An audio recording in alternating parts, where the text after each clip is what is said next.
Hi guys, আমি চন্দন নিয়ে চলে এসেছি নিউ একটা ফানি ভিডিও নিয়ে। না মানে ফানি ভিডিও নিয়ে। যেহেতু আমি ভিডিওটা সন্ধ্যের সময় আপলোড করব, তাই জন্য গুড মর্নিংটা দেওয়া আমার ভুল হয়েছে। Good night guys. আমি তো ভিডিওতে একবারও গুড মর্নিং বলেই নাই। খুব তাড়াতাড়ি মর্নিং এ ডিনারটা করে নিতে হবে আমাকে। আমার ফোনটা বলছে নাকি আমাকেও ডিনার করা, তাই জন্য ওকে কিছুক্ষণ ডিনার করতে দিয়ে দিয়েছি। আবার আমাকে পুজোতে বসতে হবে, যেহেতু পুজোর টাইম হয়ে গেছে। তোমরা কে কে আমার মতন পুজো করতে ভালোবাসো? পুজো করা কমপ্লিট হয়ে গেছে, এখন আমি চলে এসেছি ছাদে শখের কবুতর দেখতে। তাড়াতাড়ি চানটা সেরে নি, এখন আবার শীত পড়ে গিয়েছে।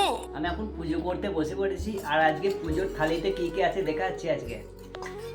এখানে আছে ঝুরঝুরে ভাত, এখানে আছে ডিমের কারি, আর এখানে আছে পেঁপে দিয়ে, আলু দিয়ে আর মুসুরির ডাল দিয়ে একটা তরকারি সবজি করেছে। চলো একবার খাওয়া যাক। অল্প পরিমাণে সবজিটা নিয়ে নিচ্ছে, একদম মাখিয়ে নিয়ে ভালো করে। পুজোটা তো ভালোভাবে করতে হবে। পেট পুজো জোগাড় হয়ে গেছে, একটু ডিম নিয়ে নিচ্ছে। আয় রে ভাই আয় আয়, চলো একটা বাইটটা দেওয়া যাক।